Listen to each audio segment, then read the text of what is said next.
When I described his physical stature, he was short, he's 5'6". He weighed probably about 160 pounds. He was very resourceful. You could probably compare him to the agility of a cat, physically capable of breaking into a small bathroom window.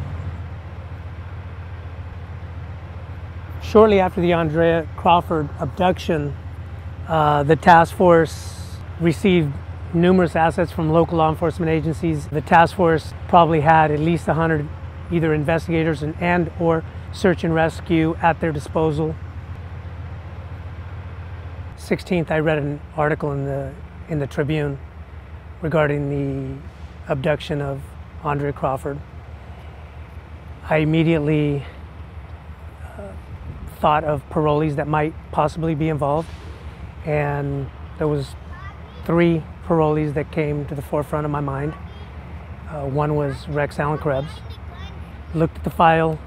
I felt that Krebs' method of operation in the past, in 1987, met similar circumstances of the abduction of Aundria Crawford. I notified San Luis Obispo PD. That next day I went to Krebs' residence and met him, and that would have been March 17th, 1999. I met with him. He met me actually in the driveway of his residence. He was wearing a back brace that was around his ribcage area. I asked him what had happened, how he sustained his injury. He stated that he had fallen off a 4-foot retaining wall into a pile of firewood.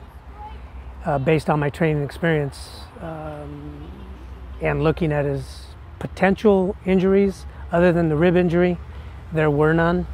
None were apparent. No injuries to his hands, his forearms, his elbows. And I didn't really believe his explanation. So at that point, without raising too much suspicion on his behalf, I asked him to provide a urine sample as I normally did. Went into his residence, he provided the sample. I told him I had to leave to become officer of the day, to do the officer of the day duty for that afternoon.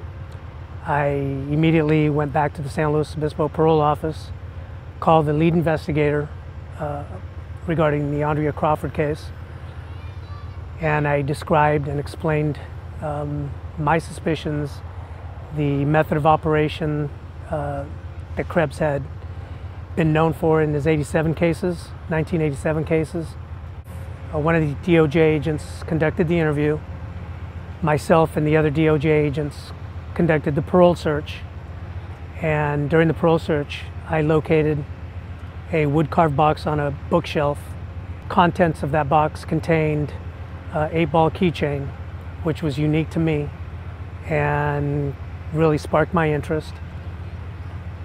I showed the 8-ball keychain to another DOJ agent, and he had advised me that a keychain with an 8-ball on it and keys had been missing from Aundria Crawford's apartment. With that, I seized the 8-ball keychain and placed it in evidence.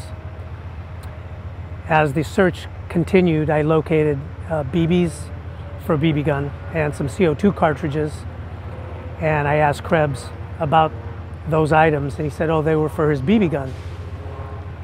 And I asked him where his BB gun was and how he became to own the BB gun. He said he had purchased the BB gun at Big 5 days prior, and even showed me the receipt.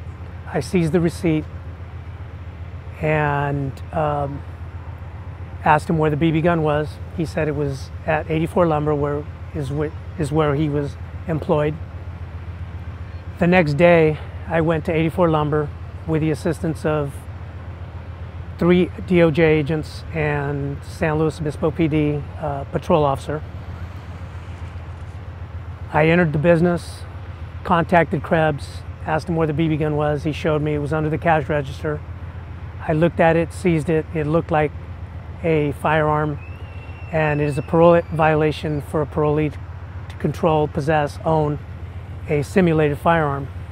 At that point, I took him into custody. I placed him in custody and escorted him to the patrol unit, put him in the back of the patrol vehicle, and Mr. Krebs was asking me why I was taking him in custody. I told him that he was in possession, and he owned a simulated firearm.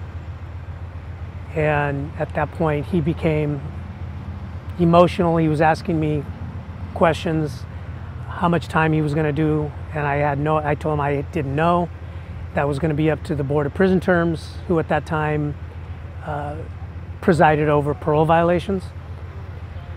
He went on to tell me that he was going to lose his job, he was going to lose his residence, and was still visibly emotional.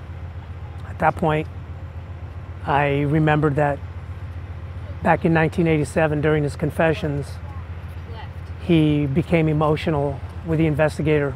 I believe it was April 22nd, 1999.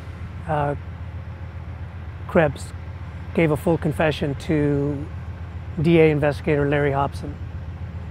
On April 23rd, Krebs led investigators to the bodies of Rachel, Newhouse, and Aundria Crawford.